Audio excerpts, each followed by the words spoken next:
Dasturimiz davom etadi. Yangiobod tumani Qo'shqand ikki tomonlama chegara bojxona punktida chegara postlari orqali kontrabanda yo'li bilan kirib kelgan ionlashtiruvchi nurlanish manbalari aniqlanganda favqulodda vaziyatlar davlat quyi tizimi xizmatlari va huquqni muhofaza qiluvchi idoralarning harakatlari mavzusida maxsus taktik o'quv mashqi o'tkazildi. Hozir shu haqda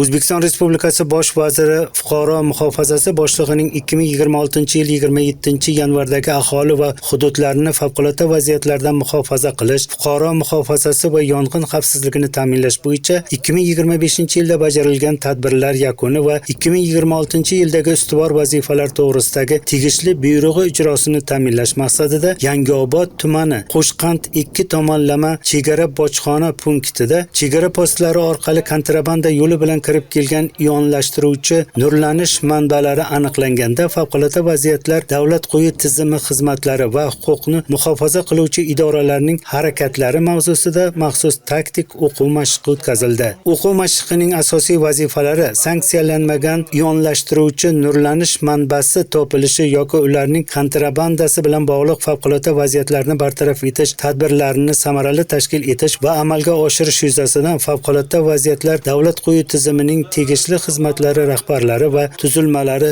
shaxsiy tarkibning nazariy bilimlarini mustahkamlash, ularda zarur amaliy ko'nikmalarni hosil qilish, favqulodda vaziyatlarni bartaraf etish bo'yicha harakatlanishni hamda ularga biriktirilgan radiatsion maxsus o'lchov asbob anjomlar va himoya vositalaridan foydalanish bo'yicha ko'nikmalarni takomillashtirish, favqulodda vaziyatlarni bartaraf etishga jalb etiladigan xizmatlar o'rtasida aloqa almashinuvi hamda yuqori va quyi tizimlarga ma'lumot yetkazish tizimlarining texnik jihatidan barqarorligini sinovdan o'tkazish, sanksiyalanmagan ionlashtiruvchi nurlanish manbasi topilishi yoki ularni kontrabandasi bilan bog'liq favqulodda vaziyatlarning oldini olish va bartaraf etish bo'yicha idoraviy va idoralararo harakatlanish rejalarining haqqoniyligini amalda sinab ko'rishdan iborat bo'ldi. O'quv mashqida dastlab ishtirokchilarga mashq g'oyasi yetkazilib, tegishli xizmatlarning holat bo'yicha majburiyatlari tinglandi va jalb etiladigan kuch vositalarining saf ko'rigi o'tkazildi. Chegara maskanida qo'shni respublikadan ionlashtiruvchi nurlanish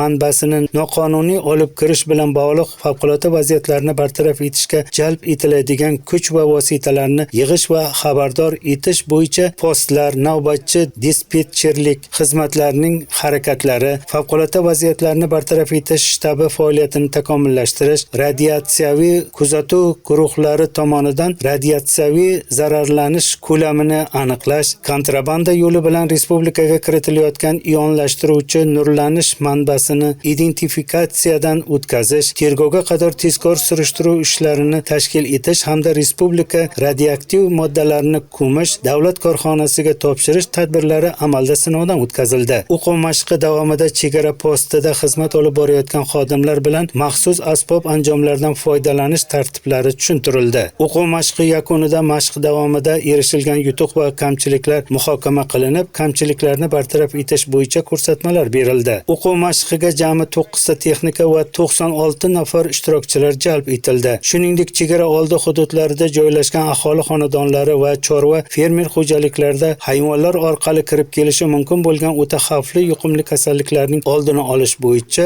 amaliy harakatlar ham sinovdan o'tkazildi.